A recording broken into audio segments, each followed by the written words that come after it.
ქართულ ოცნებაში გარკვეული აზრთა სხვადასხვაობა, მაგალითად ქართული ოცნების წევრების ნაწილი ფიქრობენ, რომ ტრამპის ბრძოლა Deep State-ის წინააღმდეგ არის ეფექტური, ნაწილი კი თვლის, რომ 10-თვიანი მმართველობის თავზე რეალურად შედეგი არ ჩანს Deep State-ამ ბრძოლაში და ეს ყველაზე კარგად აისახება იმაში, რომ ბიძინა ივანიშვილს შეერთებული შტატების სანქციები ამ დრომდე აქვს დაწესებული და სტრატეგიული პარტნიორობა ამ დრომდე არ არის აღდგენილი. საგულისხმოა ერთი ფაქტიც, ბიძინა ივანიშვილთან დაახლოებული ფილოსოფოსი და მისი აზრების გამხმოვანებელი ზაზა შათირიშვილი ამბობს, რომ Deep State-ი არის ოლიგარქიული ოჯახები, რომლებიც სხვადასხვა ქვეყანას აკონტროლებენ და მათ შორის შეერთებული შტატების პრეზიდენტს დონალდ ტრამპს, თუმცა ჩვენ მაგალითად რამდენიმე დღის წინ მოვისმინეთ ბიძინა ივანიშვილის ადვოკატის პოზიცია და განმარტება Deep State-ის და ის ფიქრობს, რომ ეს არის უცხოური სპეცსამსახურები, მოკლედ გარკვეული აზრთა სხვადასხვაობა განმარტებებს შორის არსებობს, თუ ვინ არის და რეალურად რა მიზნები აქვს Deep State-ს, თუმცა დღეს ზაზა შათირიშვილმა ყველაზე მკაფიოდ შეუტია დონალდ ტრამპს, ამერიკის შეერთებული შტატების პრეზიდენტს და ის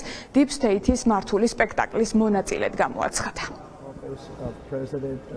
შათირიშვილი ამბობს, რომ სინამდვილეში ტრამპის Deep State-ის პროექტი არის და სინამდვილეში საერთოდაც არ ებრძვის ტრამპი Deep State-ს და თქვენ რას ფიქრობთ? თავარია, რომ ჩვენი ხელისუფლება ებრძვის Deep State-ს. ხო გქონდათ მოლოდინი, რომ აი ტრამპი დაამარცხებდა Deep State-ს და არაფორმალურ გავლენებს. კი, თავარია, რომ რებრენდინგი არ მოხდეს Deep State-ის. ძალიან ბევრი რამით დაამარცხა. ჩვენ რასაც ვამბობთ წლების განმავლობაში, მაგალითად USA-თან მიმართებაში, მაგალითად სხვა ხარჯებთან მიმართებაში, რომელიც მიმართული იყო არა ქვეყნის ინტერესებზე, რომლითაც ასევე იყო გარკვეული ზეგავლენებისათვის, იმიტომ რომ ქვეყანაში მომხდარიყო არეულობა, ზუსტად იგივე თქვა ტრამპმაც და დაახურა. ივანიშვილი ისევ ამ დრომდე ამას ითიხსით. ეს ვინც საანქციებდა, რომელიც არ მოხდებს ჩვენ ქვეყანაზე და მის ერთგულებაზე, ეს მართლაც.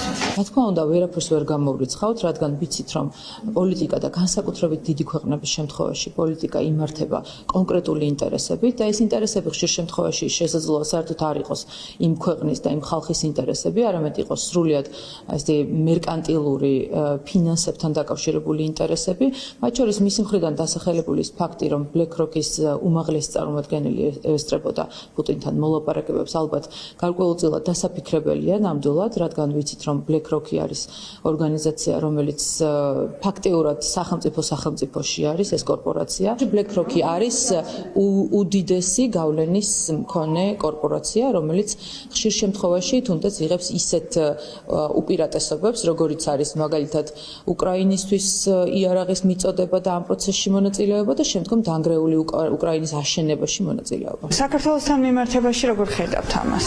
დაძლეულია ეს Deep State-ის გავლენები, იმიტომ რომ სანქციები ივანიშვილს ისევ აქვს, სტრატეგიული პარტნიორობა. ჩვენ შემთხვევაში თქვენ იცით, რომ სანქციების არავის არ ეშინია. ან საქართველოსთან მიმართებაში Deep State-ის გავლენები ისევ არსებობს.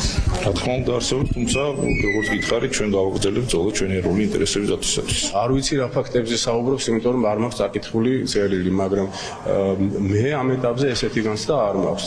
მე ესე ვთქვათ, მაქვს მოლოდინი იმისა, რომ ესე ვთქვათ, რაზეც ისაუბრა ამერიკის შეერთებული შტატების პრეზიდენტმა, იგი ესე ვთქვათ, ამას ახორციელებს. მე ვარ პოლიტიკოსი, მკითხეთ საკითხი პოლიტიკაზე. ეხლა რა ვიცი, ეხლა ხაზარაძის და სააკაშვილის აზრები ემთხვევა? ჯაფარიძის და სალომე ზურაბიშვილის აზრები ემთხვევა? ერთ ადასტურებთ ამას. ახლა რაღაც სერიოზული კითხვა დასვით.